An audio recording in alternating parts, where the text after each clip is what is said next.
Yeah!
मंगल हो। आज के हमारा चुनाव समिति और अतिथिगण का वार्ता समारोह में सभी को स्वागत करते हुए मैं स्वागत भाषण को प्रस्ताव रखते हैं। हमारा लोकप्रिय नेता श्रीमान किरेन रिजिजू साहब, माननीय मंत्री भू विज्ञान अथवा खत प्रसंस्करण मंत्रालय भारत सरकार के माननीय तागे ताकी जी, कृषि मंत्री और पशुपालन विभाग की मंत्री अरुणाचल सरकार की माननीय आगे अपाजी, स्थानीय विधायक निर्वाचित हुए जीरो हापोली के माननीय बोर्ड मंत्री ताकीबाद जी, माननीय आदरणीय नानी रिबिया जी, बोर्ड स्थानीय विधायक, और हमारा प्रदेश से भाजपा के कार्यकारिणी, प्रदेश भाजपा के उप अध्यक्ष नानी लाजी जी, और हमारा प्रदेश सचिव तिरिंगटरी जी, उसका अलावा तिरिंगटरी जी पश्चिम अरुणाचल के चुनाव समिति का संयोजक भी है। उसका बाद नानी ओपो जी नेशनल राष्ट्रीय स्टेट पर उसका एसटी मोर्चा का उपाध्यक्ष, और कुरुताई जी हमारा नेतागण यहाँ में जो बैठे हुए, और द्वितामो जी, और हमारा जिला परिषद जितना मंच पर उपस्थित है, और हमारा स्टेट से जितना पदाधिकारी आया हुआ है, किसान मोर्चा का आया हुआ है, और हमारा युवा मोर्चा का भी पूरा आया हुआ है, और महिला मोर्चा से भी आया हुआ है, और यहाँ का डिस्ट्रिक्ट जिले का हमारा पदाधिकारी जितना भाजपा का कार्यकर्ता भी है, सभी को हम एक साथ में वोट देते हैं। और हमारा मंडल अध्यक्ष जो आज का मीटिंग को यहाँ में करा रहा है, और उसका अलावा जितना पंचायती राज इधर में उपस्थित है, और हमारा जितना यहाँ में वरिष्ठ नेतागण यहाँ में उपस्थित है, और यहाँ में हमारा जितना बीजेपी कार्यकर्ता उपस्थित है, और सभी प्रियजनों को स्वागत करते हैं।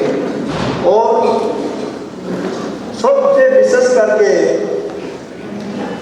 एक पश्चिम अरुणाचल संसदीय चुनाव क्षेत्र के 7 हापोली विधानसभा क्षेत्र में जो चुनाव समिति गठन हुआ है, उसका नेतृत्व कर रहा है माननीय विधायक हगियापा जी, अध्यक्ष जी है, और 4 उप अध्यक्ष जी है, और ये चुनाव समिति के महासचिव किमेजिमे जी, और ये चुनाव समिति के सचिव हागे नमा जी, और ये चुनाव समिति का संयोजक बामी कुंबो जी, और ये चुनाव समिति का सह संयोजक सुबुआई जी, और ये चुनाव समिति का सलाहकार मुख्य सलाहकार तागे ताकी जी, और उसका हमारा वरिष्ठ नेतागण उसका सलाहकार सदस्यगण, और उसका बाद जितना जिला स्तर पर यहाँ पे चुनाव समिति गठन किया हुआ है, और उसका जिला परिषद सदस्य उसका अध्यक्ष है, और ये अध्यक्ष का अंडर में उसका साथ में 100 मेंबर्स और शक्ति केंद्र लोग उसका सचिव बनकर के बैठा हुआ है।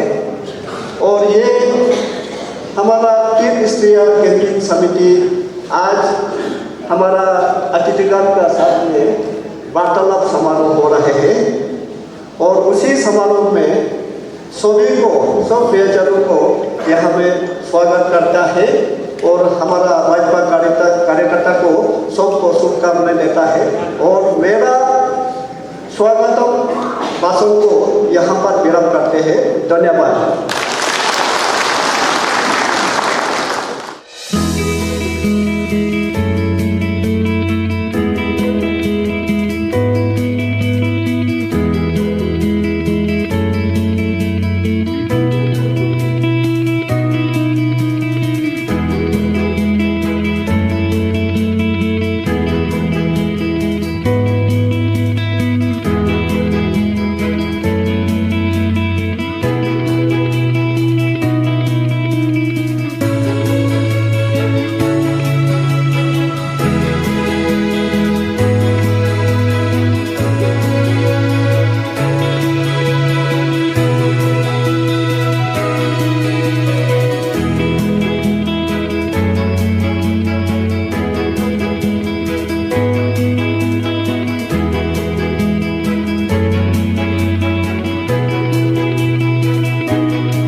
सबको नमस्कार। टीकादारी आलो आया। आज हमारे बीच में माननीय मंत्री महोदय श्री किरण रिजिजू आए हुए हैं और साथ में मिनिस्टर ताकी साहब आए हुए हैं।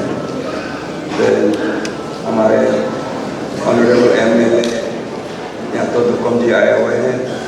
देन जीके ताको जी आए हुए हैं, ऑनरेबल एमएलए पालिका, और जितना भी यहाँ आए हुए सभी मेहमान को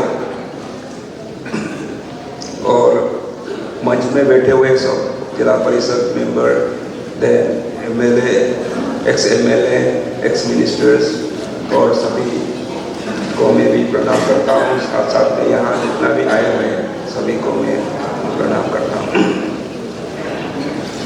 सर,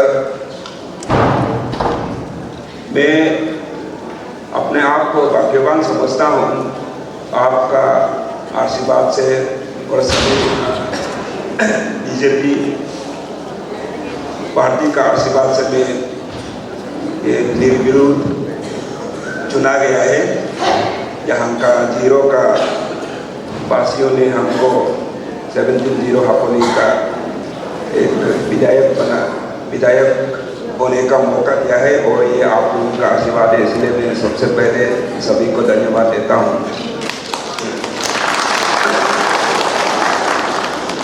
सर, हम लोग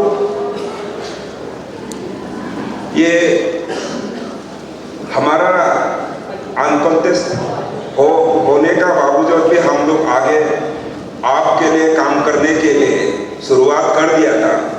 इवन कैंपेन कमेटी भी हम लोग चुन लिया गया है और तरह तरह के जो एकदम नीचे स्तर तक हम लोग कैंपेन कमेटी बना लिया गया है और ये आगे बढ़ रहा है। हम लोग ये कैंपेन कमेटी जब बनाते समय हमने यही कहा है, मैं निर्विरोध जरूर चुना है, लेकिन मैं हमारे मुख्यमंत्री के साथ में कदम से कदम मिलाना है, हमारे यूनियन मिनिस्टर किरण रिजिजू के साथ में कदम से कदम मिलाना है, देन प्रधानमंत्री के साथ में कदम से कदम मिलाना है। लेकिन हम इस कदम से कदम मिलाने के लिए हमारे यहाँ के वोटर्स या जीरो वासियों, जीरो में जितना भी बैठे हुए जीरो में का वोटर्स, बल्कि नॉट ओनली आपतानी, इवन इसी है, आदि है, गालो है, नॉन ट्राइबल है, जितना भी यहाँ के वासियों को मैं सभी को प्रार्थना किया है कि आगे भी हम लोग ये कार्यक्रम, ये इलेक्शन प्रोसेस को जारी रखते हुए हमारे एक एमपी जो कैंडिडेट है हमारे किरण रिजिजू साहब हैं, ये तो जैसे भी जीतेंगे, किसी भी हालत में जीतेंगे। इसीलिए हम लोग जीरो वासियों को हम यही बोला है कि हम लोग भी उनको साथ देके पहले जितना भी किया है उससे ज़्यादा बहुमत से, भारी बहुमत से हम लोग वोट देके जिता के आगे में और मजबूत कर देना है। ये मजबूत सिर्फ रिजिजू साहब का मजबूत नहीं है, बल्कि मजबूत इसमें साथ साथ में हमारे भी मजबूत हो जाता है, उनको मजबूत कर देता है, प्रधानमंत्री को मजबूत कर देता है, हमारे मुख्यमंत्री को मजबूत कर देता है। ये फायदा सबके लिए है, सिर्फ मेरे लिए नहीं है। मैं तो एक छोटा सा विधायक बन के रह जाएंगे, लेकिन उनका बावजूद, उनका बिना हमारे यहाँ का जितना भी कार्य होगा, यहाँ जितना भी ये डेवलपमेंट काम होगा, उनके बिना, सेंट्रल गवर्नमेंट के बिना, सेंट्रल गवर्नमेंट में जो हमारे यहाँ के प्रतिनिधि के हिसाब से जो पार्लियामेंट में बैठेंगे, जो मंत्री बनेंगे, बन के बैठेंगे, उसके बिना हम लोग यहाँ एक कदम भी डेवलपमेंट में आगे नहीं बढ़ सकता है। देन दूसरा तो हमारा मुख्यमंत्री पेमा खानू के बिना हम लोग यहाँ जीरो में एक कदम भी आगे नहीं बढ़ सकता है, भले हम अनकॉन्टेस्टेड एमएलए रहो या रहने से। इसीलिए हम लोगों का काम है, हम लोग उनको भारी बहुमत से जिता के, पहले से जितना भी है उससे भी ज़्यादा भारी बहुमत से जिता के हम लोग मजबूत कर देना है। ये हमने कहा है, सभी ने मान भी लिया है और इसको मैं उम्मीद रखता हूँ सभी हमारे साथ में कदम से कदम मिला करके सब भारी बहुमत से आपको जिताने का कोशिश करेंगे और करना भी चाहिए। इसीलिए मैं कैंपेन कमेटी के दौरान यही कहा है, ठीक है हम लोग बीजेपी में इतना शामिल हुए हैं। मैं तो शुरुआत करते समय में पार्टीलेस था, लेकिन मैं एक चुनावी दौड़ में घुस के हम भी एक प्रतिनिधि बन के रहा है। लेकिन जब बीजेपी में शामिल होने का बाद हमारे साथ में ताकी साहब है, हमारे साथ में लाजी साहब है, इवन नाजीरेगा साहब है, सब ये दुर्तामो साहब है, सब मिलके यहाँ जितना भी हमारे साथ में भी उस समय में भी पूरा ज्वाइनिंग करके हम लोग ऐसा बीजेपी का हाथ को मजबूत कर दिया है, ऐसे लगने लगा है कि हम लोग तो 80% हो ही गया। अगर मैं 80% होने का बावजूद भी यहाँ से हारने से बहुत शर्म की बात है।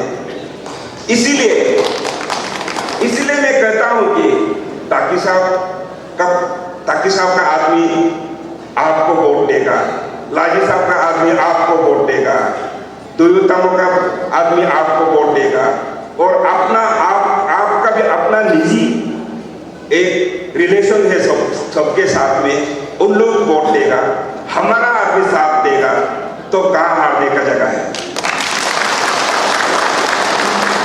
अगर सचमुच कोई अगर अंदर से कॉन्स्पिरेसी करता है तो उसका हम नहीं बोल सकता है, लेकिन हमारा आपत्ति का विश्वास है वो कभी अंदर से कॉन्स्पिरेसी नहीं करेगा, क्योंकि हम लोग मालूम है आपको चुनने से हमारा क्या फायदा होगा, आपका साथ देने से हमारा जीरो का क्या फायदा होगा, ये सब जानता है। इसलिए हम लोग नहीं समझता है कि हम कोई ऐसे करेंगे अपना इलाका को, ताकि सब अपना इलाका को आप रेस्पॉन्सिबल ले, नानी लाल जी और गुरु का अपना इलाका को रेस्पॉन्सिबल ले, हम अपना इलाका को रेस्पॉन्सिबल ले, और कहाँ प्रॉब्लम है, हम तो नहीं समझता है। और साथ में जितना भी जोड़ा हुआ है उसको भी मैं हमारे साथ जुड़ा हुआ है, हमारा साथ तो तरह तरह के पार्टियों से, तरह तरह के ये से सब हमारा साथ जोड़ा हुआ है। मैं उन लोगों को भी यही प्रार्थना करूंगा कि इस बार इरिस्पेक्टिव ऑफ पार्टी पॉलिटिक्स सब हमारे किरण रिजिजू को ही साथ दे, कांग्रेस हो या क्योंकि उनको देने में क्या फायदा है ये सब मालूम है। मालूम हो के भी नहीं मालूम जैसे कोई एक्टिंग करता है तो बहुत दुख की बात है। इसको मालूम है, इसलिए मालूम है कि हमारे यहाँ में सबसे लिटरेट आदमी है, बहुत ज़्यादातर 80% तो मालूम ही है, 20% अगर व्हाट्सएप में एक्टिंग करता है तो वो दूसरा बात है। हम लोग समझता है, हमारे आपत्ति लोग समझता है, इसीलिए समझता है कि हमको अनकॉन्टेस्ट बनाया है ताकि हम भी सरकार का साथ में अच्छा से 100% भागीदारी हो सके। इसीलिए हमारे यहाँ पे जितना भी लोग है आपको भी साथ देगा, हम समझता हूँ। हो सकता है कि किसी कारण से हमको भी खराब पाता होगा, लेकिन मैं माफ़ी मांगता हूँ कि अगर कोई खराब पाता है तो आज से हमको माफ़ कर दो, लेकिन हमारा साथ देके को साथ दीजिए। और ये चीज़ हम लोग सर एक्चुअली कल परसों ही बात किया था ऑनरेबल सीएम साहब से भी, हम लोग अच्छा से एक अच्छा बड़ा एक रैली करके ये पार्लियामेंट में ग्राउंड में करेगा, बहुत अच्छा से करेगा ऐसे सोचा था। लेकिन कल शाम को ही हमको बताया है कि यहाँ आप इधर से होके गुजर रहे हैं तो हम लोगों को ये एक मीटिंग रख लीजिए, देन ये टीएसडी को भी मिलने का हम लोग एक प्रोग्राम बनाएगा। आज हम लोग टीएसडी को भी मिला है, टीएसडी का एजुकेटिव बॉडी को भी मिला है, जो कि हमारे यहाँ का आपत्ति का अपेक्स काउंसिल बॉडी है, उसको भी हमारे ऑनरेबल मंत्री महोदय किरण रिजिजू साहब ने एक तो क्लियर से क्लियर टोन से इतना क्लियर बताया है कि उसका कोई ये नहीं गलत, ये मतलब दिल्ली से चलने कोई उनका डालने का जगह ही नहीं है, वो साथ में इवन यही तक बोला है कि 26 में अगर का बाद में जब होता है तो उनका हाथ में होगा, उन लोग जरूर साथ देगा बोला है। तो इसलिए क्लैरिफिकेशन को एकदम क्लियर कर दिया है। हम लोग आज टीएसडी का प्रेसिडेंट का घर में बैठ के हमारा उसका एजुकेटिव बॉडी का साथ में बैठ करके पूरा क्लियर कर दिया है। देन हमारा भाई बहनों जितना भी यंग स्टूडेंट्स हो, जो लोगों को गुमराह करके रखा है उन लोग गुमराह मत हो जाइए, क्लैरिफिकेशन बहुत बढ़िया से दे दिया है। इसीलिए आप अच्छा से इस बार साथ में दे दीजिए, हमारे किरण रिजिजू को साथ में दीजिए। उनका जीतना तो तय है, जीतना तो जैसे भी तय है, किसी भी हालत में जीतेगा। इसीलिए हम लोग यहाँ से और भारी बहुमत से उनको जिताने का हम लोगों का काम है, सभी का काम है, इसलिए हम लोग जिताने का कोशिश करते हैं। मैं आज का समय को इतना में रख के आने वाला कल में हम इसको बढ़ाएंगे। आज का बात इतना में रख करके सबको धन्यवाद देता हूँ। Thank you. बीजेपी जिंदाबाद, बीजेपी जिंदाबाद, बीजेपी जिंदाबाद, आगे अपा जिंदाबाद, आगे अपा जिंदाबाद।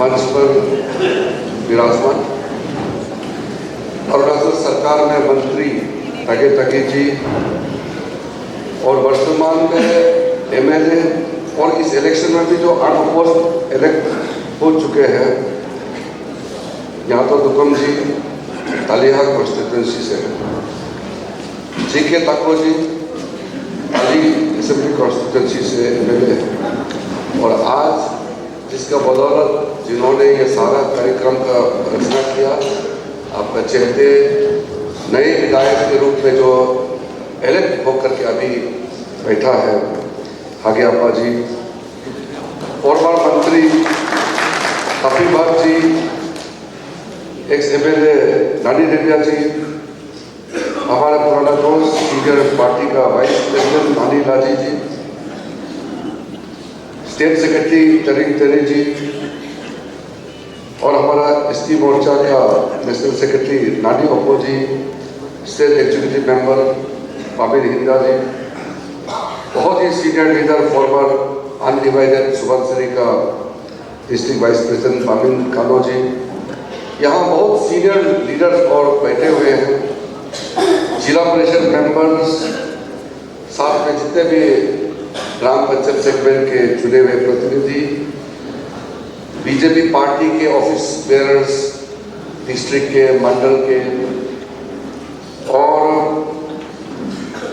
समाज सेवा सोशल सर्विस से जुड़े हुए काफ़ी यहाँ में शख्सियत है, युवा साथी, काफ़ी मात्रा में हमारा महिलाएं आए देख कर बहुत अच्छा लग रहा है, और मीडिया के बंधु। आज का जीरो का मीटिंग बहुत ही अचानक बुलाया गया मीटिंग है, और मैंने भी नहीं सोचा कि बहुत बड़ा रैली करने का आवश्यकता होगा। जब कैंडिडेट सिलेक्शन हो रहा था तो मैंने भी सोचा कि चलो कैंडिडेट नाम तय हो जाए, फिर जीरो का कार्यक्रम को क्या करना देख लेंगे। जब अनकॉन्टेस्ट हो गया, आगे आपा साहब का नाम में सब एकजुट होकर के समर्थन देने का फैसला हुआ, तो ये बात हुआ कि बहुत बड़ा रैली का जरूरत नहीं होगा, एमएलए का देख रेख में और पार्टी का जितना सीनियर हमारा लीडर्स है, ताकि जी और पूरे टीम मिलकर के यहाँ में काम हो जाएगा, ऐसा सबने सोचा। कल मुझे चीफ मिनिस्टर ने बोला, दापोरिजो में मैं था, तो एक राउंड जीरो में कुछ प्रमुख लोगों से जरूर मिलने से अच्छा है, और हो सके तो वहाँ का सिविल सोसाइटी के लोगों से, तानी सुकून का और युवा लोगों से मिल सकता है तो अच्छा है। तो कुछ चीज़ क्लैरिफाई करना होगा, क्लैरिफिकेशन हो चुका है, फिर भी आप मिलने से अच्छा रहेगा। तो सीएम साहब ने सजेशन किया, और फिर मैं रात में यहाँ पहुँचा, तकी साहब के घर में हम लोग का रुकना हुआ, काफ़ी लोग कल रात को मिले, आगे आपा साहब और टीम कल मिले, और आज भी काफ़ी लोगों से हम लोग ने बातचीत भी किया। आप लोगों ने बहुत अच्छा से सुना है, जो जो पॉइंट हमारे सीनियर लीडर्स ने आज आपके सामने में बात रखा है, उसको दोहराने का बहुत जरूरत नहीं है, क्योंकि बहुत अच्छी तरह से मैटर को आपके सामने में क्लियरिफाई किया है और बहुत स्पष्ट रखा है। लेकिन साथ साथ कुछ एक्सपेक्टेशन भी है। मुझे जीरो के लिए, अरुणाचल के लिए आप लोगों का जो रिक्वेस्ट है, आपका जो एक्सपेक्टेशन है, वो तो मुझे नहीं कहेंगे तो किसको कहेंगे? मुझे ही तो कहना चाहिए। स्टेट में मुख्यमंत्री है, सेंटर में हम बैठा हुआ है, तो ये तो बहुत अच्छा लगा, और इसी तालमेल के साथ ऐसा ही एक दूसरे से बातचीत करके हम लोगों को आगे काम करना है। मैं सबसे पहले तागे जी को धन्यवाद देता हूँ। सिटिंग बहुत अच्छा मंत्री के रूप में काम करते हुए भी जब इनको पार्टी की ओर से निर्णय किया गया कि आपको इस बार आगे अप्पा साहब को समर्थन करना है, उन्होंने एक शब्द भी विरोध नहीं करते हुए डायरेक्ट डिक्लेयर कर दिया कि पार्टी जो कहेगा। नानी लाजी साहब भी बहुत सीनियर हैं, कैपेबल आदमी हैं, और रेबिया साहब से मेरा मुलाकात हुआ तो उन्होंने भी कहा कि अगर लाजी काम करना चाहता है, उसको मौका पार्टी देंगे तो वो लड़ने के लिए तैयार है। तो लाजी साहब ने भी अंतिम में कहा कि पार्टी जो फैसला करेगा हम लोग सब साथ देंगे। उन्होंने भी पूरा वॉलंटियरली साथ देके आज हमारे सामने हमारे तो बताई दिया उनको, तो हमने गार्डन करके ऑर्डर किया, यूथ के आउट से नॉमिनेशन किया, लेकिन बाद में सब मिला जुला करके यहाँ अनकंटेस्टेड माहौल बनाने के लिए सब एक्सेप्ट किया। आज पूरा देश और पूरा हमारा प्रदेश एक दिशा में जा रहा है, इसमें कोई कंफ्यूजन होने का चीज है नहीं। अब 3 अनकंटेस्टेड एमएलए मंच पे बैठा हुआ, टोटल 10 है, लेकिन उसके अलावा जितना भी जो माहौल है वो बहुत क्लियर है। इसलिए बहुत बड़ा चढ़ा कि सीना ठोक के हमको इतना सीट हम जीतने वाला है, ये है वो है, और ऑपोजिशन को गाली देना वो बिल्कुल नहीं है। मेरे जिंदगी में आज तक जब चुनाव लड़ते समय मेरा खिलाफ चुनाव लड़ने वाला को मैं नाम लेके भी बात नहीं करता, उनके बारे में खराब बोलना तो छोड़ दीजिए। मेरे ऑपोजिशन में जो लोग हैं उसको मैं कभी भी खराब नहीं मानता। हम लोग नीति का लड़ाई है, पॉलिसी प्रोग्राम का लड़ाई है। मैं हमेशा मैं क्या कर सकता हूँ वही बोलता हूँ, किसी के बारे में मैं खराब बोलता नहीं हूँ, सोचता भी नहीं। मेरे दिमाग में खराब चीज कभी आता ही नहीं है। मेरा जिंदगी का लक्ष्य बहुत साफ है। मैं निगेटिव चीजों में मेरा टाइम बर्बाद नहीं होता।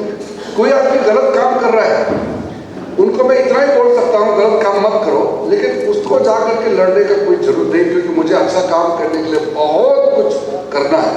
तो मेरा टाइम गलत चीजों में मैं कभी भी व्यर्थ नहीं करता हूँ।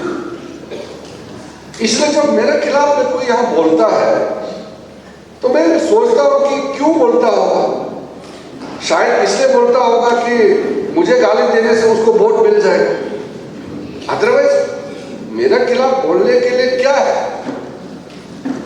मैं जब अपोजिशन का एमपी रहा, अपोजिशन एमपी का क्या काम है?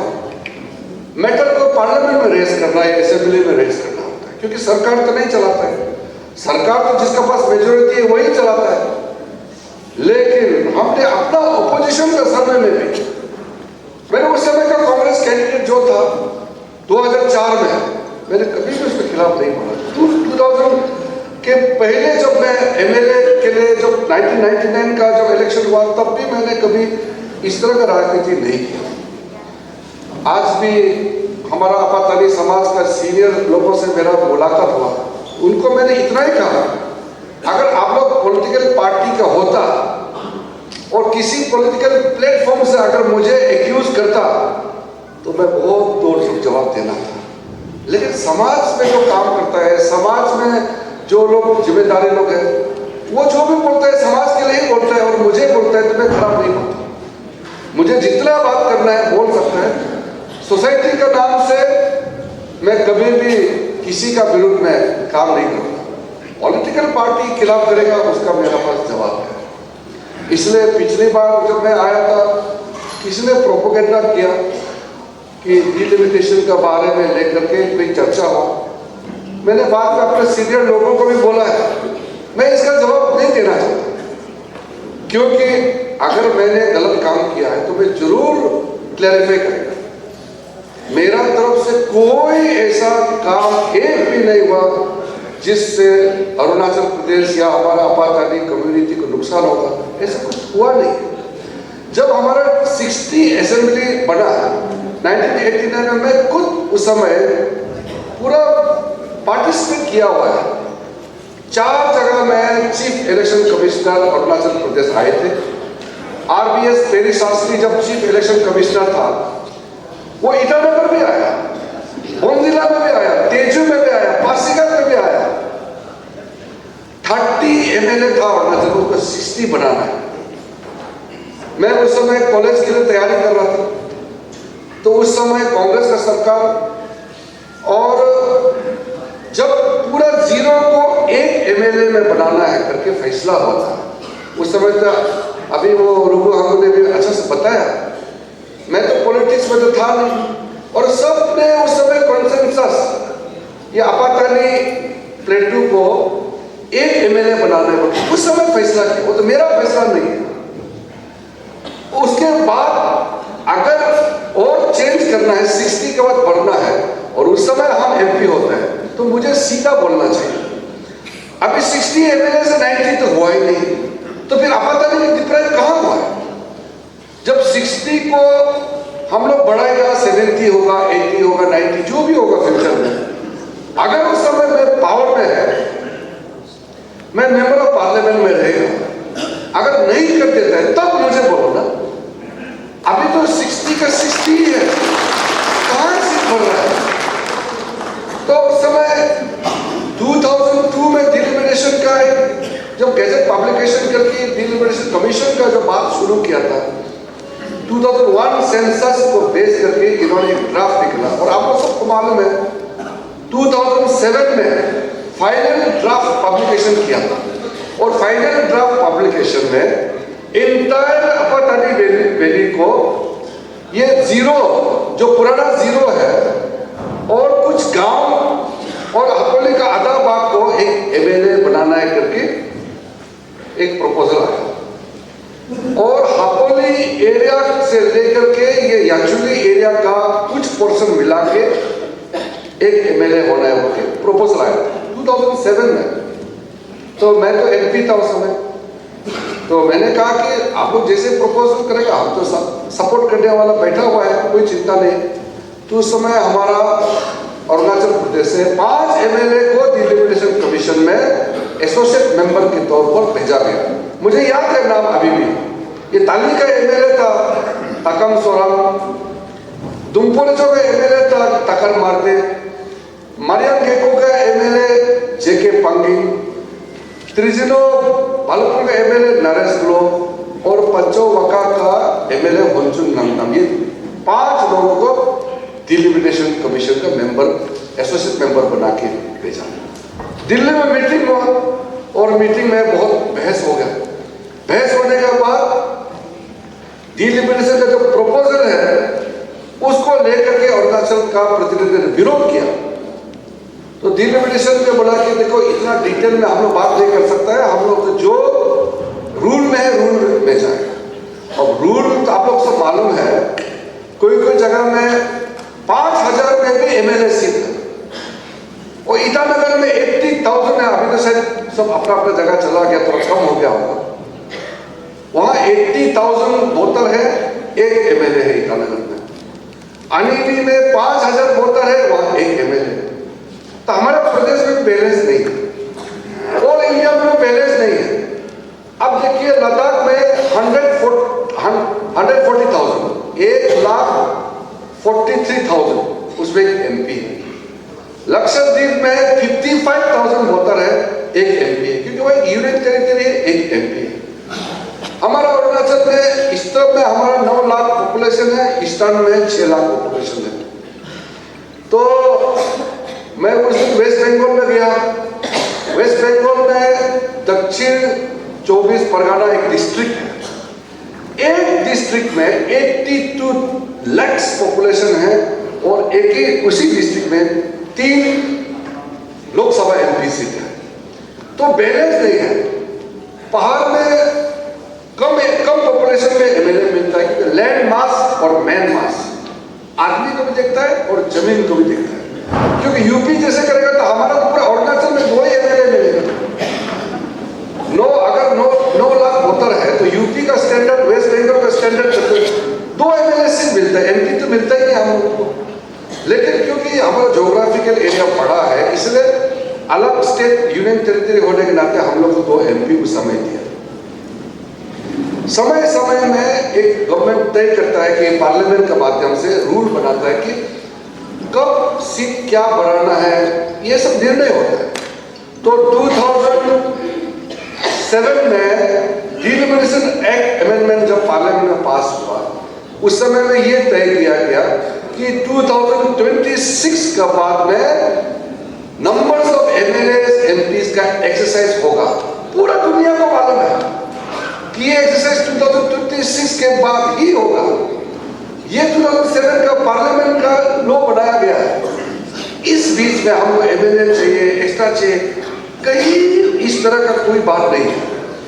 जो एरिया को इधर उधर एरिया को मिलाना है वो कर सकता है। तो इसलिए अरुणाचल गवर्नमेंट को बोला करना कि नहीं करना है। अरुणाचल गवर्नमेंट ने भी लिख के दे दिया, लॉ एंड ऑर्डर खड़ा होने वाला है। बिना मतलब से एमएलए सीट तो बढ़ेगा नहीं है, लेकिन जुनपुर में एरिया इधर उधर कर रहा है, झगड़ा हो जाएगा। तो अरुणाचल सरकार ने मना कर दिया कि यहाँ डिलिमिटेशन नहीं होगी। फिर 2020 में मैं खुद उस समय यूनियन मिनिस्टर था, मैं youth affairs and sports minister था। उस समय सेंट्रल गवर्नमेंट ने स्टेट गवर्नमेंट को लिखा है, अभी भी आपके पास टाइम है, डिलिमिटेशन करना है कि नहीं करना है। अगर डिलिमिटेशन करना है सीट तो वही रहेगा, लेकिन एरिया को इधर उधर करना है तो अभी भी कर सकता है। फिर सेंट्रल गवर्नमेंट ने स्टेट गवर्नमेंट को लिखा। अभी आज बताया ताकि साहब ने असेंबली में रेज किया, ये दोनों एमएलए साथी मालूम होगा, उन्होंने बोला कि डिलिमिटेशन करने से ठीक है। ताकि साहब ने रेज किया, हमारा जीरो का आवाज है कि डिलिमिटेशन करो। तो बाकी एमएलए ने बोला कोई सीट बढ़ने नहीं जा रहा है, जीरो को दो एमएलए को मिलने नहीं जा रहा, तो बॉर्डर को इधर उधर करने का क्या जरूरत है। बाकी पूरा एमएलए ने ये बोला कि बिल्कुल जब सीट बढ़ेगा तभी डिलिमिटेशन करना है। 60 का 60 सीट को लेकर के छेड़छाड़ मत करो। तो इन्होंने ऑल पार्टी मीटिंग किया। मैंने सीएम साहब को पूछा ऑल पार्टी मीटिंग में क्या फैसला लेगा। बोला कि सबने बोला है अरुणाचल प्रदेश में लॉ एंड ऑर्डर प्रॉब्लम होगा, डिलिमिटेशन तभी करना है जब एमएलए का नंबर बढ़ जाएगा तब करना है। ऐसा बोल के स्टेट गवर्नमेंट का इनिशिएटिव पे ऑल पॉलिटिकल पार्टी ने मिलकर के तय किया है। मैं कौन होता हूं जब यहाँ अरुणाचल का ऑल पार्टी ने तय किया। तो मैंने आज को पूछा था कि उस समय ऑल पार्टी मीटिंग जब हुआ था उस समय आपको रिक्वेस्ट करना था कि कहीं एरिया इधर उधर करना है। स्टेट गवर्नमेंट को पूछा गया सेंट्रल गवर्नमेंट की ओर से, तो इसमें कोई कंफ्यूजन का बात नहीं है।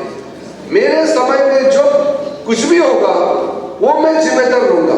मैं आज आपके सामने में जीरो में मैं कमिटमेंट लेके जाऊंगा। 2026 के बाद में जब भी होगा आपका अपातनी दिल्ली में 2 एमएलए सीट का हम ही फाइट करेंगे, लेकिन जब होगा तब करेगा। अभी बिना मतलब आज के दिन में सबको मालूम है, या पढ़ा लिखा नहीं होने से भी इतना समझदार तो सबको है कि 2026 से पहले सीट का कुछ होने वाला नहीं है। रूल बना हुआ है। प्राइम मिनिस्टर चाहने से भी 2 एमएलए सीट नहीं दे सकता है। आज प्रेसिडेंट ऑफ इंडिया भी 2 एमएलए सीट किसी को नहीं दे सकता है। वो कानून बनाया हुआ है, तो उसको कानून को चेंज करना पड़ेगा पार्लियामेंट में। वो 26 के बाद होगा। ऑलरेडी उस दिन होम मिनिस्टर अमित शाह ने भी पार्लियामेंट में घोषणा कर दिया कि 2026 के बाद एमपी और एमएलए का सीट बढ़ाने का तो शुरू होगा ही होगा, प्लस जो महिला रिजर्वेशन बिल पास किया है अरुणाचल असेंबली में भी और हर एक असेंबली में और इंडिया का पार्लियामेंट में 33% सीट महिलाओं को दिया जाएगा। तो अभी तो ये इतना क्लियर हम लोग का नरेंद्र मोदी सरकार का प्रोग्राम पॉलिसी बिल्कुल सटीक, हम लोग रेखा लाइन खींच के चलता है। कोई हम लोग हवाबाजी में बात करके गुमराह करके नहीं कर सकते। आज के जमाना में किसी को आप बेवकूफ नहीं बना सकते। तो आज जब मेरा समय में मेरा काम के बारे में आप लोग अगर जानना चाहते हैं तो रिकॉर्ड है। मैं कभी कभी अपना बीजेपी पार्टी के लोगों को भी कहता हूं, मान लो यहाँ एक बिल्डिंग का इनॉग्रेशन हुआ, वो बताना जरूरी है ये बिल्डिंग का सोर्स कौन है, किसने पैसा दिया, कहां से आया। मैंने जब अभी यहाँ पर डीसी चेंज हो गया इलेक्शन का चलते, पहले वाला डीसी को मैंने कहा जब भी यहाँ कोई भी स्कीम इनॉग्रेशन होता है एक ब्रीफ नोट बनाइए और ब्रीफ नोट बनाइए ये स्कीम कहां से आया। आज हमारा तीनों एमएलए यहाँ बैठा हुआ, आप बताइए अगर मैं आप आपका गांव के लिए रास्ता का सैंक्शन मैं नहीं करूंगा, आपका पीने का पानी का स्कीम मैं नहीं दूंगा। बेचारा एमएलए कहां से लाएगा बताइए, उसका बस कहां से होगा, काम करेगा तभी तो मिलेगा। और किरण रिजिजू जो जितना ताकत होगा दिल्ली में, उतना ही अरुणाचल का आदमी का जेब भी बढ़ेगा। ये रिलेटेड है, मैं सारा कॉन्फ्लिक्ट तो नहीं बोलता हूँ। यहाँ अरुणाचल में हर महीने करोड़पति पैदा होता है आजकल, क्योंकि इतना काम आ रहा है। ये पैसा कहाँ से आया? मैं इसमें सारा कॉन्टेक्ट तो कभी आपके माध्यम से अभी भी बोल रहा हूँ, आप करोड़पति बनिए, काम कीजिए, जितना आप मेहनत करके पैसा कमाना है कमाइए, लेकिन ये मत बोलो कि ये पैसा किसका वजह से आया है, कौन है देने वाला। ये कोई चाइना का पैसा नहीं है, कोई पाकिस्तान का पैसा, अमेरिका का पैसा नहीं है। भारत सरकार का आपका लीडर किरण रिजिजू जो बैठा है, नरेंद्र मोदी जी का आशीर्वाद से ही आता है। तो इसको यह हल्का फुल्का बोल के किरण रिजिजू ने कुछ नहीं दिया। मेरे पास में कई एक सिंपल बूढ़ा बूढ़ी भी आता है गांव का, अपर सुबनसिरी से बॉर्डर एरिया से भी आया दिल्ली में काम मांगने के लिए। ईस्ट कामेंग का बॉर्डर एरिया से भी बूढ़ा बूढ़ी जो ठीक से हिंदी नहीं बोल सकते, वो भी दिल्ली पहुंच गए। उधर मणिगांव साइड से भी कई फैमिलीज आया। मैं बहुत उन लोगों को देख करके दया, बेचारा जैसे तैसे हिंदी बोल सकता है, बूढ़ा बूढ़ी को दिल्ली भेज दिया। और दिल्ली क्यों भेजा है? बोला है, किसी ने बोला है कि आप काम मांगने के लिए जाओ दिल्ली में। बेचारा कुछ मालूम नहीं, और मेरे पास आता है, बोला किरण साहब आपको हम लोगों ने 4 बार वोट दिया है, अभी तो आपसे कुछ स्कीम मांगना पड़ेगा, इसलिए आपके पास स्कीम मांगने के लिए आया। तो ये क्यों ऐसा हो गया? मैंने यहाँ पार्टी के लोगों को भी कहा, स्टेट गवर्नमेंट को भी कहा, खास करके हमने ऑफिसर लोगों को भी कहा, ये इसलिए हो रहा है कि आप लोग जो हम जो सामान बेचता है आप लोग बताता नहीं है। तो मैंने बूढ़ा बूढ़ी को पूछा है, आप लोग बूढ़ा बूढ़ी है, आपका अकाउंट में बूढ़ा बूढ़ी का पेंशन का पैसा आया कि नहीं आया? वो तो आता है, हर महीना आता है। ये तो हमने ही तो भेजा है, और कौन भेजा है? तो ये पहले के कांग्रेस के समय में ऐसे अकाउंट में पैसा आता था? कांग्रेस के समय में तो आपका बैंक अकाउंट ही नहीं खोलता था। बैंक में तो जो पढ़ा लिखा थोड़ा ऑफिसर टाइप कॉन्ट्रैक्टर, ये लोग का अकाउंट होता था। गांव का बूढ़ा बूढ़ी का तो बैंक अकाउंट तक भी नहीं होता। 2014 के बाद हम लोगों ने जन धन खाता से सारा लोगों का बैंक अकाउंट खोल के आज उसी बैंक अकाउंट में हम लोग पैसा डालते। आज आप यहाँ महिला लोग जो बैठा है, महिलाओं का सुविधा के लिए प्रेगनेंसी मातृ वंदना योजना से लेकर के जितना भी आपका सेल्फ हेल्प ग्रुप का जितना भी हम स्कीम देता है, आज पूरा ट्रांजैक्शन बैंक अकाउंट से होता है। यहाँ जो फार्मर किसान का नाम है, 6,000 रुपया आपका अकाउंट में जो जाता है वो आपका अकाउंट में ट्रांसफर होता है। उस जमाने में बीडीओ को सीओ भी ईएससी ऑफिस में जाकर के एप्लीकेशन लिख के मांगना पड़ता था। आजकल सीधा आपका अकाउंट में हम लोग पैसा डालते हैं। तो ये मिलता कि नहीं मिलता, मैंने पूछता है। मैं पूछा कि आपका गांव में पानी आया कि नहीं आया? उस जमाने में 1 घंटा 2 घंटा स्पेशल जो बॉर्डर एरिया में बैठने वाला, पहाड़ में बैठने वाला, तब लकड़ी फूकने के लिए और पानी फूकने के लिए आधा दिन बर्बाद होता था। आज उन लोगों का पानी को हमने गांव नहीं, घर का अंदर तक हम लोगों ने पानी पहुंचाने का पूरा फैसला करके आज पहुंचा भी दिया। उस जमाने में गाड़ी घोड़ा तो आप सपना में भी नहीं था गांव में। मैं जब पैदल चल के एमपी इलेक्शन लड़ा था पहली बार, अभी भी मेरे पास रिकॉर्ड है, 70% गांव अरुणाचल का उसमें गाड़ी रास्ता नहीं था। सारा गांव में गाड़ी रास्ता पहुंचा के आज तो बिजली भी पहुंच गया। आज तो मोबाइल नेटवर्क भी सब गांव में लगभग पहुंच चुका है। 1-2 बॉर्डर एरिया में अभी बिजली का जो थोड़ा सा प्रॉब्लम है ट्रांसमिशन का, और उसमें नेटवर्क का 1-2 इश्यू, वो भी टावर भी लगभग लग चुका है, अभी उसको नेटवर्क जुड़ने का बाकी है। ये सारा चीज काम करने के लिए बहुत मेहनत करना जरूरी होता है, ऐसा नहीं होता है। हमने कभी कभी पूछा है कांग्रेस पार्टी को, आप लोग 60 इयर्स तक इंडिया को शासन किया। अरुणाचल प्रदेश में जब से हम होश संभाला है कांग्रेस गवर्नमेंट को, अब क्यों एयरपोर्ट नहीं बना पाया? क्या कर रहा था आप लोग? ये हाईवे क्यों नहीं बना पाया आप लोग? आप लोग एयरपोर्ट क्यों नहीं बना पाया? रेलवे लाइन क्यों नहीं बना पाया? निकाबाली से 10 बजे हम सीधा वहां पहुंच गया, दापोरिजो मीटिंग किया, रागा पहुंचा, रात 0 पहुंच गया। उस जमाने में आप सोच के देखिए, हम लोग यहाँ जगह होने से ये 0 का जो एयरपोर्ट है, ये इसका थोड़ा सा साइड पे बाहर होने की वजह से लैंडिंग का प्रॉब्लम है। अदरवाइज फिक्स विंग हम लोग यहाँ उतरवाने का एयरपोर्ट अब तो कंप्लीट हो जाता था, लेकिन मौसम और पहाड़ और ज्योग्राफी को तो हम लोग चेंज नहीं कर सकता है। लेकिन आप देखो होलोंगी एयरपोर्ट, आज जब चाहे फ्लाइट में बैठो दिल्ली पहुंचता है।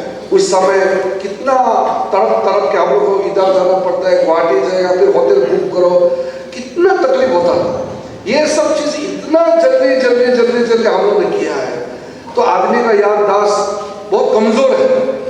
मैंने कल दापोरिजो में भी बताया, उस दिन हम जब ताली किया था पीप सोरम में, जीके ताकोजी का वहां में पीप सोरम में किया, तब भी हमने बताया ये पीप सोरम से जगह 8-8, 9-9 दिन पैदल जाने के बाद पहुंचता है। ऐसा जगह को रास्ता देना, बिजली पानी पहुंचाना, ये कोई आसान काम नहीं है। ये आपका लीडर किरण रिजिजू दिल्ली में बैठेगा तभी हो पाएगा, कोई नहीं कर सकता है। 60 इयर्स देख चुका है, नहीं कर पाएगा, आसान नहीं है। ये कोई 1-2 करोड़ रुपया से काम होने वाला नहीं है, 1000 करोड़ से।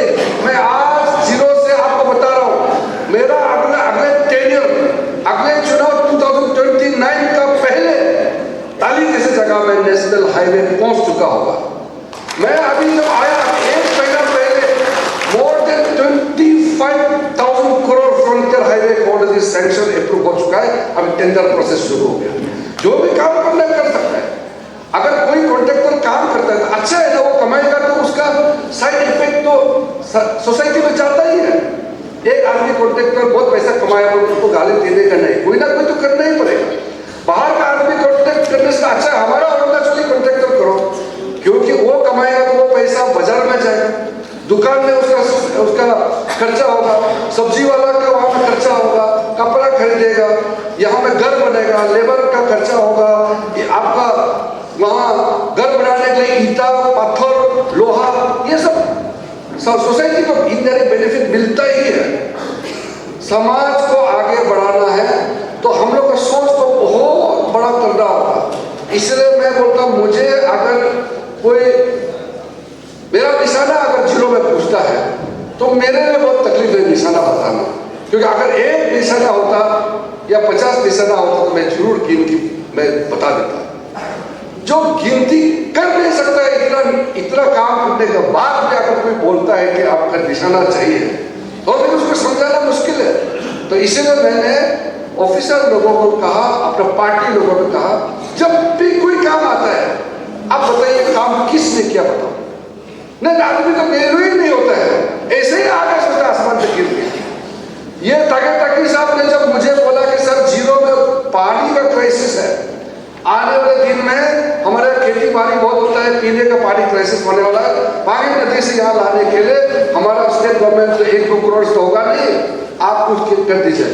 मैंने पर्सनली उस समय हमारा डोनर एनएसी में पैसा कम हो गया क्योंकि बांट चुका था, फिर भी हमने डोनर मंत्रालय से पैसा को डाइवर्ट करके और लास्ट मोमेंट में 0 और आलो का पांगे नदी का यहाँ का और आलो का टाउन का वाटर सप्लाई को यहाँ का 20 करोड़ का सैंक्शन करके हमने इलेक्शन से पहले ही कर दिया।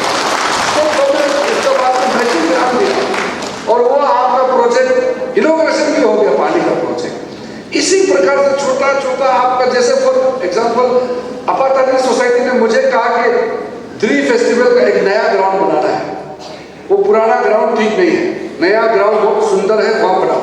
मैंने कहा कि वो ग्राउंड बनाने के लिए जितना भी पैसा चाहिए हम देंगे, और आज वो आपका वही पे आपका 3 फेस्टिवल मनाया जाता है। हमने अपना तरफ से भी कितना पैसा उसमें लागत किया, सीएम को बोल के भी पैसा लगवाया। ऐसा जैसे आपका बुरियल ग्राउंड के लिए पैसा किसने दिया? मैंने दिया। या आपका स्कूल जो दानिकुंडिया हायर सेकेंडरी स्कूल का ये वैक्सीन का ये सब पैसा कौन दिया? मैंने तो दिया। आपका यहाँ में ये गाँवगुड़ा को पूछो, यहाँ गाँवगुड़ा को ये उल्लू का तो मीटिंग का हॉल किसने बनाया? मैंने तो बना दिया। इवन यहाँ तक कि ये कोविड का समय में आदमी पूरा घर का अंदर लॉकडाउन होके बैठा हुआ था और मैं खुद मिनिस्टर होते हुए करोड़ों रुपया डोनेशन करके, कितना ट्रक का ट्रक दवाई से लेकर के ऑक्सीमीटर, मास्क से लेकर के हर एक चीज दिल्ली से ट्रक लाइन का लाइन करके भेजा, वो जीरो में भी पहुंचा है। और मैंने आपको डीएमओ को पूछा ये सारा पहुंचा क्या? सर आप तो भगवान है, कौन एमपी इतना करता है गांव का? वो अपना जिंदगी बचाने के लिए बिजी होता है। और मैंने कोविड जैसे समय में भी खाली नहीं छोड़ा। इंडिया का अंदर में 543 लोकसभा एमपी है। आप पूछे कोई और दूसरा एमपी ऐसा कर सकता है क्या? ये मैं ही कर सकता हूं, क्योंकि मैंने शुरू से कहा कि जो मुझे वोट देता है वो किरण रिजिजू को अमीर बनाने के लिए वोट नहीं है। कोई लोग गलती से बोलते हैं, पार्टी के लोग भी बोलते हैं कि किरण साहब आपके लिए काम कर रहे हैं। मेरे लिए काम नहीं कर रहा है, अब समाज के लिए कर रहा है। क्योंकि किरण रिजिजू को वोट देने से किरण रिजिजू अमीर नहीं होगा, वो अरुणाचल को अमीर बनाएगा। ये आपके लिए है, इसलिए मेरा एक आप लोगों का जो समर्थन मिला है वो आपके लिए। मैं आज तक मुझे बोलता है दिल्ली से जो आता हूँ ईटानगर में, लोग बोलता है ईटानगर में आपका भी घर होना चाहिए, एमएलए लोग भी ईटानगर घर होना चाहिए। वो ईस्टर्न कॉन्स्टिट्यूएंसी के एमएलए एमपी लोग भी ईटानगर में इतना बड़ा बड़ा बिल्डिंग बना के बैठते हैं। आप यहाँ के लोकल एमपी आपका तो होना चाहिए। मैंने नहीं बोला जिस दिन एमपी खत्म मैं सीधा गांव चला जाऊंगा। मैं ईटानगर में क्या करने के लिए आएगा? अभी तो हम सिटिंग एमपी है, मीटिंग के लिए आते हैं। मैं यहाँ घर बनाने के लिए एमपी नहीं बनाना। मैं आप किसी को पूछ सकते हैं, मुझे तो डोनेशन देता है इलेक्शन खर्चा के लिए, ऑफिसर लोग भी, कॉन्ट्रैक्टर लोग भी, आदमी लोग भी कभी कभी इलेक्शन के लिए थोड़ा डोनेशन देते हैं, उसी से हम इलेक्शन चलता है। मैं कभी भी नहीं कमाता, मेरी जिंदगी में हमारा सरकार का पब्लिक का पैसा का हाथ तक नहीं लगाया। किसी भी जेई किसी को पूछो किरण रिजिजू अपने काम कोई टेंडर में पार्टिसिपेट करता है क्या? मेरा कोई फॉर्म है, मैं रुपया कमाता हूँ क्या? मैं सिर्फ अरुणाचल को देता हूँ, अरुणाचल से मैं कभी नहीं लूंगा, ये मेरा कमिटमेंट है। और ये सब चीज बोलने के लिए कोई भी अगर बोल देगा तो आप पूछ के देखिए कर सकता है क्या? आज दिल्ली में कोई भी अरुणाचल आदमी बीमार हो गया है, कौन देखता है? मैं ही देखता हूँ। आज अरुणाचल का कोई वहाँ एक्सीडेंट हो गया, कोई पुलिस केस हो गया, कौन देखता है? मैं ही देखता हूँ। हम जब यूनिवर्सिटी में पढ़ते समय मुझे मालूम है अरुणाचल का आदमी को, नॉर्थ ईस्ट आदमी को कौन वैल्यू देता था, पहचानता भी नहीं था। वैल्यू तो छोड़ दीजिए। आज दिल्ली पुलिस में 1000 से भी ज्यादा हमने जब होम मिनिस्ट्री में थे नॉर्थ ईस्ट का बच्चों को दिल्ली पुलिस में भर्ती कराया। और आज कुछ भी वहाँ घटना होता है, नॉर्थ ईस्ट का एक आदमी दिल्ली पुलिस में बैठ करके इन्वेस्टिगेशन करता है। कोई एलिगेशन नहीं लगा सकता है। पहले तो 20 तरह को मार के फेंक देने से पूछने वाला नहीं था। ये सब जो है क्या कांग्रेस का एमपी नहीं था क्या? कांग्रेस का ही तो ज्यादा एमपी था। ये जो लोकसभा में जहां से लड़ता हूं 7 टाइम्स यहां मैं कांग्रेस का एमपी हो चुका, बीजेपी का सिर्फ 3 टाइम्स हूं मैं, 3 बार, वो भी मैं सरकार में पहले बार 2014 में आया। बीजेपी 3 टाइम्स रिप्रेजेंट किया है, वो भी मैं 7 टाइम्स कांग्रेस ने रिप्रेजेंट किया। कांग्रेस का किसी भी एमपी का किसी एक गांव में निशाना है भाई कर नहीं सकता। मैं ओपन चैलेंज करता हूं, नहीं कर सकता है। और आज कोई लोग बोलते हैं दिल्ली में जाके आवाज उठाएगा, बोलता है मुझे एमपी बनाओ, मैं दिल्ली में आवाज उठाएगा। अरे मैं बोलता है कि आवाज उठाने की क्या जरूरत है? आपका एमपी तो आज देश चलाता है। हमको ही एमपी लोग हमको पूछता है, मैं जवाब देने वाला हम है, गवर्नमेंट में तो हम बैठा हुआ है, क्या आवाज उठाने की जरूरत? तो वो चीज को उनको मालूम नहीं। कौन सा जमाने में वो सोचता है कि हम दिल्ली में जाके ये करेगा? दिल्ली बहुत बड़ा महासागर है, दुनिया का सबसे बड़ा डेमोक्रेसी हमारा देश का डेमोक्रेसी है। तोमो रिबा साहब हमारा पिताजी का साथ गए, बहुत क्लोज था, हमेशा बोलता था वो, हमको भी बोलता था भाई ती मोय एमपी होले तो एकदम दिल्ली गए हंगामा करे दिन पी के तुम तो काम नहीं, मोय एमपी होले यदि काम करे बोलता था। बाद में 1996 में तोमो रिबा साहब एमपी बन गया। और तोमो रिबा साहब one of the honest politician था, अच्छा आदमी था, ऑनेस्ट था तोमो रिबा साहब। लेकिन जब उसको एमपी बनाया तब हमने जाके उसको मिला। मैं तो उस समय लॉ का पढ़ाई कर रहा था, तो मैंने रिबा साहब को बोला कि देखिए अंकल आप तो पहले बहुत बोला कि हम एमपी बनने से आप एकदम पार्लियामेंट में ये करेगा वो करेगा, आपको तो दिखाई नहीं दे रहा है, आप बोल नहीं सकते, क्या हो गया? मतलब बोलता है वो असमीज में बोला है भाई थी मत बोलो, ये महासागर है, यहाँ कोई सुनता नहीं हम लोग बात, जितना भी बोलो सुनने वालों ने उल्टा आपको हंसता है, इसलिए हम पार्लियामेंट जाना छोड़ दिया।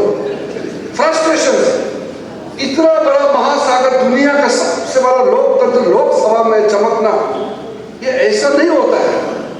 ये सिर्फ स्मार्ट होने से, इंटेलिजेंट होने से नहीं होगा, उसके लिए अलग लेवल का आपको काम करना पड़ता है, तब जाकर के आप जो लोकसभा में, पार्लियामेंट में भाषण देकर दुनिया सुनता है, और सुनने के लिए क्रेडिबिलिटी चाहिए। ऐसे चिल्लाने से लोग हंसता है, मजाक उड़ाता है। वैसे भी मुल्क का ट्राइबल को बहुत लोग मजाक उड़ाते हैं। तो मैं तो ये सब चीज़ को बहुत गहराई से देखा हूँ कि भाई हम ट्राइबल हो सकता है, लेकिन हम किसी से कम नहीं है, मेहनत करके यहाँ पहुँचा है। जनता का प्रतिनिधि के रूप में रिस्पॉन्सिबिलिटी को समझते हुए काम करने से इज्जत जरूर मिलेगी। इसलिए कांग्रेस के लोग तो बात नहीं करने से ज़्यादा अच्छा है, क्योंकि कांग्रेस को तो हम लोगों ने बहुत देख लिया। अब नया युग है, ये मोदी जी का युग है, इसमें कोई ऑप्शन नहीं हमारे पास, इसलिए आगे का जो काम करना है वो और भी बहुत हम लोगों को सोच समझ करके अभी प्लानिंग के साथ काम करना होगा। क्योंकि अभी तक जो काम हुआ है वो सिर्फ बेसिक काम है। मैं आपको बताता हूँ, ये जो आप डेवलप कंट्रीज में रास्ता, बिजली, पानी, ये सब चर्चा ही नहीं है, ये तो होना ही चाहिए। वहां policy, taxation, environment, foreign policy, defence policy, finance का, इकोनॉमिक, ये सब मुद्दा होता है, क्लाइमेट चेंज, ये सब मुद्दा होता है। हमारे यहाँ अभी भी सफा पानी पहुंचाना है, अच्छा रास्ता देना है, बिजली चाहिए, लाइट चाहिए, वो हम लोग इंटरनेट चाहिए, क्योंकि ये किया ही नहीं कांग्रेस ने। मैं इसलिए कहता हूँ, अगर ये बिजली, पानी, जो सिंपल बेसिक चीज कांग्रेस ने अगर पहले किया होता, आज हम स्किल डेवलपमेंट में चल रहा था, प्रोडक्टिविटी में चल रहा था, हम टर्शरी लेवल में हम चल रहा था। जब रास्ता ही नहीं है तो प्रोडक्शन क्या हो? अभी सोचो, किरण रिजिजू मंत्री बना 2014 के बाद ही हम लोग का रेलवे लाइन आया, 2014 के बाद ही एयरपोर्ट, हाईवे बन रहा है। तो ये सब सोचिए कि ये सारा जो बेसिक काम हम लोगों ने कर दिया है, और मेरा ये 3rd टर्म है और मंत्री का रूप में 2nd टर्म है। इस 10 साल के अंदर में सारा फिजिकल कनेक्टिविटी, चाहे मोबाइल हो चाहे रोड हो, हमने लगभग ये 10 साल में कंप्लीट किया है। इसलिए इसके बाद जो हमारा एक्शन होगा, और हमारा जिंदगी सुधारने के लिए, यहाँ का एम्प्लॉयमेंट जनरेशन के लिए, मेजर यूनिट्स लगाने के लिए, मार्केटिंग के लिए, और का टूरिस्ट डेस्टिनेशन बनाने के लिए, जीरो जैसे जगह तो one of the most visited location बन जाएगा। ये सारा जो बेसिक जो चीज है वो हो गया। अब नेक्स्ट असली चीज, जो चीज के लिए हम लोग नेता बना है, वो करने का समय आ गया। मैं आपको एश्योरेंस करता हूँ, आगे आपका साहब अभी आपका एमएलए हेल्प हो गया, उसको कोई भी प्रॉब्लम नहीं होगा। जीरो का अपातनी एरिया का हर प्रोजेक्ट जो ताकि साहब ने काउंट करके बताया, मेरे समय में जो आपका इंफ्रास्ट्रक्चर यहाँ का अर्बन डेवलपमेंट से, टूरिज्म से जितना दिया, वो सब, और अब जो नया फेज हम लोग होगा, मेजर डेवलपमेंट आपका जीरो बनेगा, और ये इंडिया का one of the most destination बनेगा।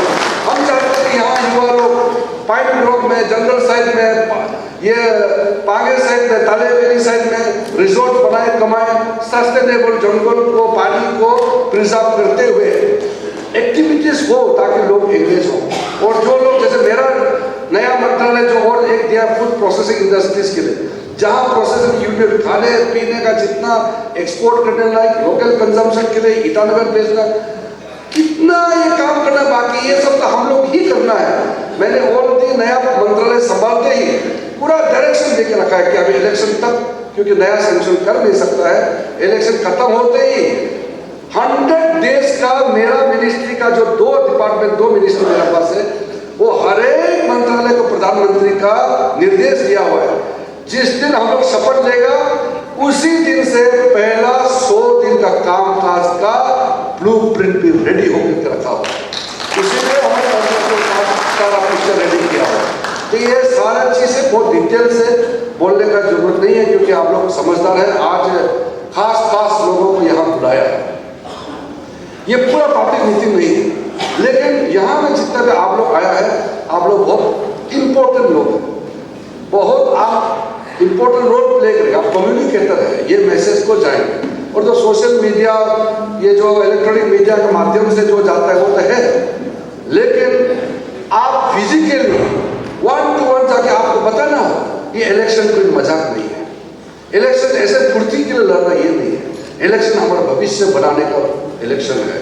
इस इलेक्शन लाइटली नहीं लेना, ऐसे गाला करके इसको वोट दे देगा, इसको दे देगा, सोच के करना पड़ेगा। किरण रिजिजू को वोट नहीं देना तो किस लिए नहीं देना है?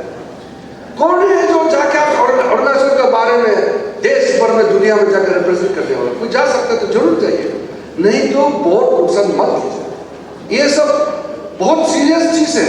सरकार हमारे यहाँ पे राजा नहीं, आजकल हम लोग ही चुनता है, तो हम लोग जो चुनता है वही हमारे लिए सर्विस देता है। तो ये कभी कभी छोटा मोटा चीज, ये एमपी होने के नाते मैं दिल्ली में ज़्यादा रहता हूँ, आजकल तो मंत्री होने के नाते, देश चलाने का जिम्मेदारी होने के नाते हर आदमी को सुबह शाम नहीं मिलता है।